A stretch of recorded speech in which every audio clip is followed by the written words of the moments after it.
Good morning student. हम लोग hospital and clinical pharmacy हमारा जो सब्जेक्ट है उसमें हम लोगों ने लास्ट लेक्चर में डेफिनेशन का पोर्शन स्टार्ट किया था। प्रीवियस लेक्चर में मैंने आपको कुछ डेफिनेशंस पढ़ाई थी। आज उसका ही आगे का पोर्शन मैं लेने वाली हूँ। ठीक है, तो स्टार्ट करते हैं हमारे टॉपिक के साथ में। टॉपिक का नाम क्या है?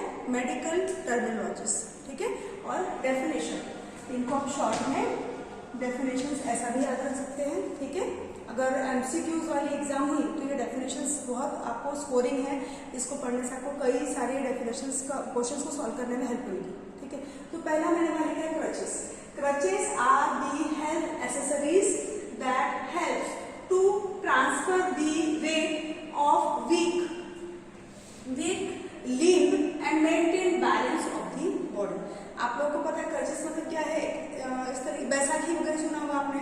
ठीक है, जो हैंडीकैप रहते हैं, जो थोड़ा सा उनका एक पैर वगैरह नहीं रहता, तो वीक लिम्ब का भार देने के लिए जो सपोर्ट रहता है दैट नोन एज क्रचेस। ठीक है, नाउ अरिथमिया मतलब होता है इररेगुलरिटीज इन हार्ट बीट। ठीक है, 72 बीट्स पर मिनट जो है ये हमारे नॉर्मल हार्ट बीट्स होते हैं। अगर इससे बीट्स ऊपर जाएंगे या नीचे जाएंगे that will lead to a condition named as और नोन एज अरिथमिया। ठीक है, नाउ नेक्स्ट नेक्रोसिस। ठीक है, नेक्रोसिस का मतलब होता है सेल और टिश्यू डैमेज या डेथ ऑफ अ टिश्यू का डेथ हो जाना या टिश्यू का डाई हो जाना, named as necrosis. Now next है एनोरेक्सिया। एनोरेक्सिया का मतलब है लॉस ऑफ एपेटाइट। ठीक है, जब भूख नहीं लगती है, खाना खाने का मन नहीं करता है, that named as anorexia. Next dysaponia. Dys का मतलब जहां पर भी आ गया डिस DYS, जहां पर भी आ गया तो समझना है अब्सेंस। ठीक है, डिसअपोनिया मतलब या तकलीफ, डिफिकल्टी इन ब्रीदिंग, सांस लेने में जब तकलीफ होने लगती है तो that condition is known as dysaponia. Next है एपोनिया।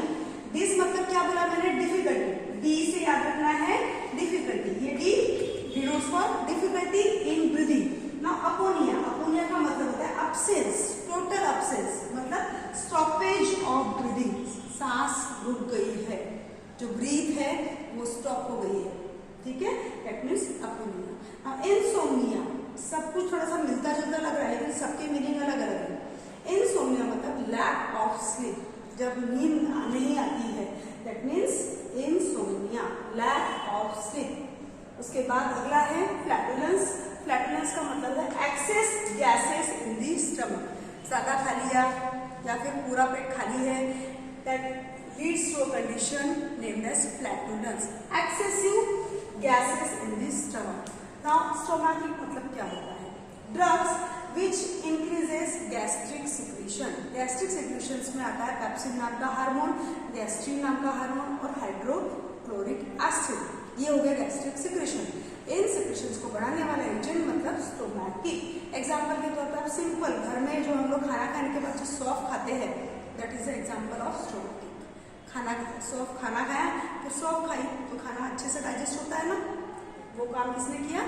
स्टोमैटिक। Next फ्लोरेटिक्स।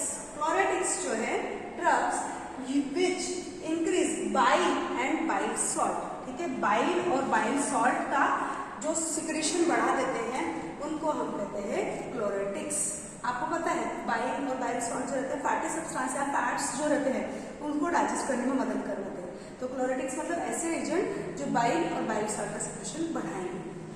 Next sialogogue, drugs which increase salivary secretion. याद रखने का तरीका याद रखते हैं, यहाँ पे लिखा है एस और यहाँ पे लिखा है सलाइवरी। सलाइवरी सिक्रीशंस जो बढ़ाते हैं उनको हम कहते हैं सियानोगॉग। ना एंटी सियानोगॉग मतलब एंटी मतलब आपको समझता है क्या होता है? अपोजिट। सियानोगॉग का अपोजिट, ज्यादा ही सलाइवेशन हो रहा है, ज्यादा ही सलाइवा आ रहा है, तो उसको रोकने के लिए जो एजेंट्स दिए जाएंगे ड्रग्स विच डिक्रीज। देखो यहाँ पे लिखा है डिक्रीज सलाइवरी सिक्रीशन और called as anti sialogogue. Now next is cholagogue. इससे मिलता जुलता है, कंफ्यूजन होना नहीं है।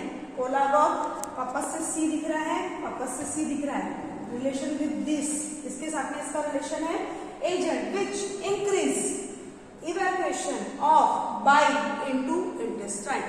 बाइल का सिक्रीशन इंटेस्टाइन में कराने के लिए जो एजेंट रिस्पॉन्सिबल रहते हैं that agents are called as cholagogue. ठीक है, अगला हम देखने जा रहे हैं डिस्पेप्सिया। मैंने डिस का मतलब आपको बताया था, डिस मतलब होता है डिफिकल्टी। ठीक है, तो डिस्पेप्सिया, पेप्सिया, पेप्सिन, ठीक है, पेप्सिया, पेप्सिन, पेप्सिन एक स्टमक का एंजाइम है। ये एंजाइम जब कम हो जाता है, there is difficulty in digestion, खाना पचाने में या खाने को डाइजेस्ट करने में डिफिकल्टी आने लगती है, that condition is known as dyspepsia. Dys से याद रखेंगे डिफिकल्टी, और पेप्सिन, पेप्सिन ये आपको याद रखना है, डाइजेशन में डिफिकल्टी जब होगी that condition is known as dyspepsia. Next है डिस्फेजिया, वापस से डी से याद रखना है, डी मतलब डिफिकल्टी, अब फेजिया मतलब याद रखना है सॉलोइंग। हम अगर कुछ खाते हैं तो उसको स्टमक में जाने की या यहाँ से जो पेरिस्टाल्टिक मूवमेंट होती है और उसके जरिए जब वो हमारा निवाला या हमारा फूड का जो बाइट है वो आगे से रखता है, that condition is known as swallowing. ठीक है, जब उसमें डिफिकल्टी होने लगती है, डिफिकल्टी इन सॉलोइंग, सॉलोइंग में डिफिकल्टी हो रही है, that condition is known as dysphagia.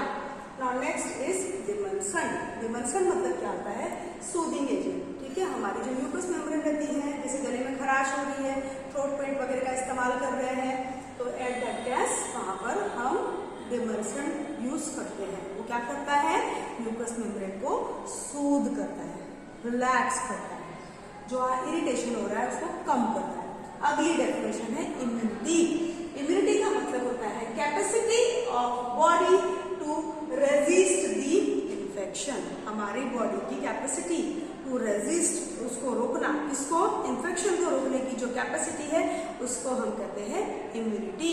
हम बोलते हैं ना इम्यून सिस्टम अच्छा है तो जल्दी बीमार नहीं पड़ते हैं, इम्यून सिस्टम वीक है तो जल्दी जल्दी बीमार पड़ते हैं, वही है ये इम्यूनिटी। नाउ वैक्सीन, इससे मिलता जुलता, inactive and active form of microorganism.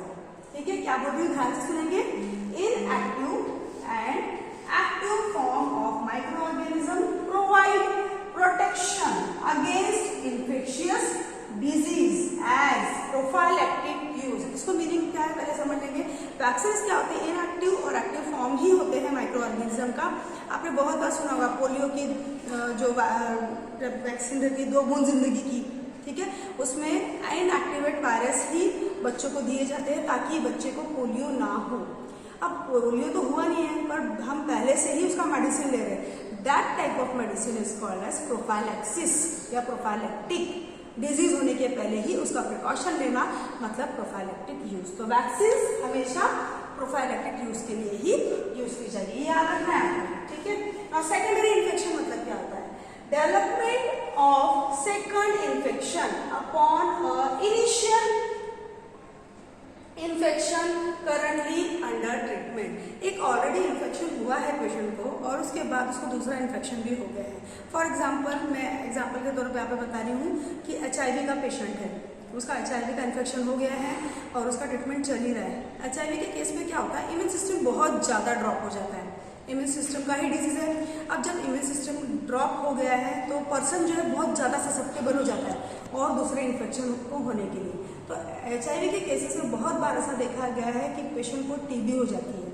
ठीक है, नाउ तो HIV ऑलरेडी था, वापस से एक इन्फेक्शन हो गया, सेकंड इन्फेक्शन TB का, तो इसको हम क्या कहेंगे, सेकेंडरी इन्फेक्शन। मतलब ऑलरेडी एक इन्फेक्शन था और उसके होने के बाद दूसरा भी अराइज हो गया, दैट मीन्स सेकेंडरी इन्फेक्शन। समझ में आ गया।